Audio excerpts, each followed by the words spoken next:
And where was... Okay, thank you. You can return to your seat. Tell me what happened when that call came in. What, after everybody started hollering and crying, and what did Chris do? He got out of the car. And where was that at? At the red light. Did you help him get out of the car? I can't remember.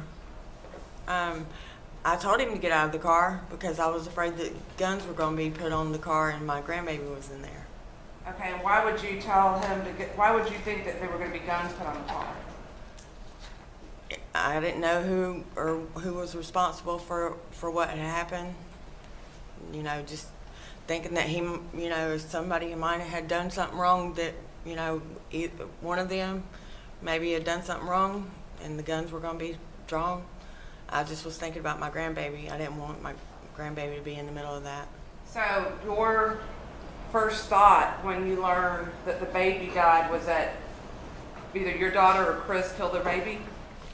No, not that they, just that everybody might have thought that they did.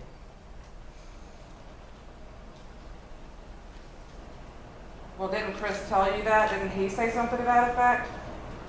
He said that they were going to think that if they found it anywhere near their home, that they were going to think that they had something to do with it. You, that night after Chris jumped out of the car, you went to the sheriff's office and were interviewed, is that correct? Do you remember this Yes. man right here interviewing you, Jeff Alexander? Yes. And do you remember giving a statement to him? Yes. And that statement was recorded, did you know that? Yes. And you actually had an opportunity for me to play that statement for you in preparation for this trial, is that correct? Yes. And when you listened to that statement, as I pointed out to you on the day that I played it for you, you never told the investigators that night that you told him to get out of the car because you were concerned for your grandchildren. Yeah, I don't know why I didn't tell him that. In fact, you stated, quote, Cortney, and they said they found the baby and started telling more details or whatever, and he said, they're going to think it's me. They're going to think it's me, and jumped out of the car. Is that correct? Yeah, he did say that, and he jumped out of the car, but I told him to get out of the car also.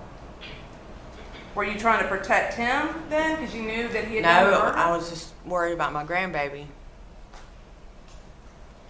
Well, I mean, I'm not trying to be ugly, Pam. I'm really not. But with all due respect, you weren't even involved in your grandchildren's lives. I mean, you weren't involved in Kalia's life or Clarissa's life, were you? No. So, do you want the jury to believe that this grandchild was more special to you, or you were somehow involved and you didn't even raise your own daughter? Just because I wasn't involved doesn't mean I still don't love them. Did you have any reason to be concerned about the police stopping y'all? No, not at that time, because I don't think they knew what vehicle we were in or anything. Well, then how were they going to pull guns on you? We were going to pull up to where everything was going on. Did you not think that your son, or I guess it's your son-in-law and your nephew, let's see, it's your nephew and your daughter's boyfriend, but did you not think that it would be important when the baby was found for him to go there to where his child was found? Yeah, but to go there by himself, not with, he didn't have to arrive with us. Why? I didn't want my grandbaby in the middle of that. I just didn't know what was going to happen. Well, I mean, the only way that makes any sense is that you assumed that Chris killed your No, grandmother. I didn't assume that. Well, then why would you be concerned? All thoughts went through my head. I didn't know that if he may or may not have, you know, I didn't know either way, but I didn't want to take any chance. And you understand that what you said that night when you went to the police department was just, what, hours after this happened? Would there be a reason why you would have lied to the police on that night? I just wasn't thinking about me saying get out of the car. Well, I mean, that's a pretty important thing, right? Like, you know that for hours, not only are the police, the sheriff's deputies, swarming all over that part of the county, but all the citizens are out looking for Chris McNabb. You know that, right? You knew there was like an hour-long manhunt for Chris McNabb. You know that? After the baby was found. Right, after he jumped out of the car. And you're not going to tell Investigator Alexander that you're the reason he jumped out of the car, that you told him to? He didn't have to jump out of the car. Listen to her question.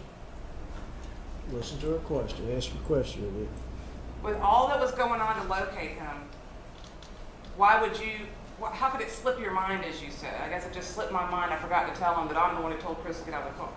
I don't know how. Well, you told the police something very different. It's not that it just slipped your mind. You told the police that he jumped out of the car because he was afraid that they were going to think he did it. I didn't say he was afraid.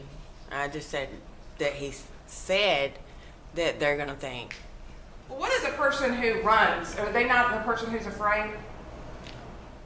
Well, he was running in the direction to where they found the baby. He wasn't running away from it. He was running through the woods. But it was towards the park where they lived. It wasn't the other direction. But he was running through the woods. He didn't have anywhere else to go. You didn't go inside the Chevron station or the Marathon station and say, hey, deputy, come pick me up. Take me to where my baby was found, did he? No, I don't guess so. He didn't use that cell phone that he had in his hand and call the police and say, come pick me up. I didn't do this. I want to clear my name. Take me to where my child is laying. He didn't accompany the woman who just gave birth to his child, did he? Questions that you have her on direct. Overruled. Go ahead and ask your question.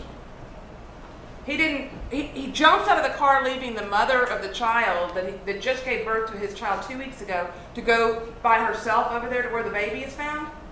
Yes. Are you saying he was a coward, or are you saying he's afraid? What I'm is not it? saying either. Then why did he jump out of the car? I have no idea.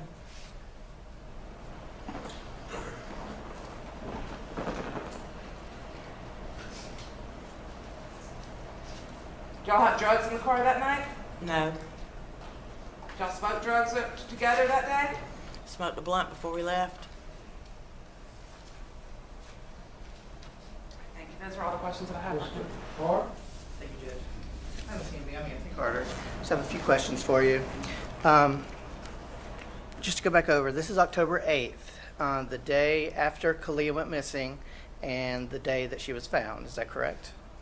And you, Courtney, Lauren, Chris, and Jeremiah were in Lauren's car. Correct. Lauren driving. I think we've been through where everybody was. And Courtney received a call on her phone. Is that correct? Correct. And you said somebody told her that the baby had been found, and they gave her some other details. Now, was it apparent at that time that the child was dead? Yes. Okay. And at that point, you said Chris became worried that they were going to blame him. That's what Ms. Zahn said that you said, right?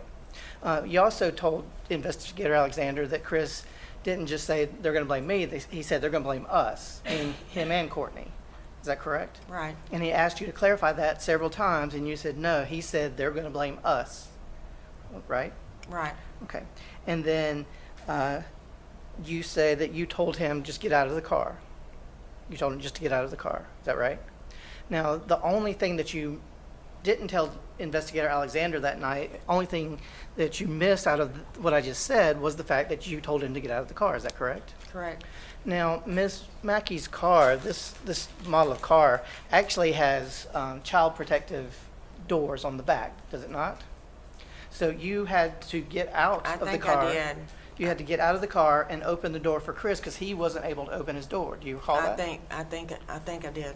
Okay.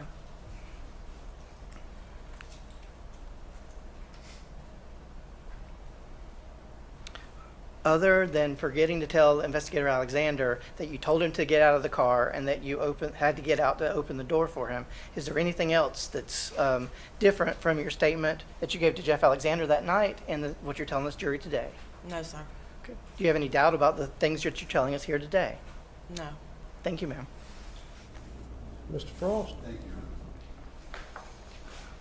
you. Ms. Hamby, you don't have a particularly good relationship with your daughter, do you? It's not bad. In fact, you've got, what, 7 kids? Yes. How many different fathers are there? 5. And you only raised out of those 2 of those, correct? The others were all raised by their father. Now, Yes. but you're actually closer to Chris, aren't you? No. Didn't you all have a secret Facebook account so that you could go behind my client's back? He had secret Facebook accounts to keep from Cortney to talk to people, but it But- wasn't just me and him. But y'all got together on certain occasions and No. had little, Absolutely not.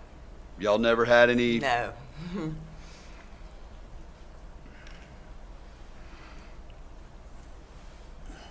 And you weren't doing drugs that night? I smoked a blunt. And you're not protecting Chris today, are you? No. Ms. Zahn? Pam, do you remember saying that Chris said if they found it, I'll let you read that last line here, where it says, and he said, and read it in the microphone, what you told the police. And he said that if they found it anywhere near the house, they were going to blame us. And the it that he was referring to was his 14-day-old baby. Yes or no? Yes. That's all that I have, Judge.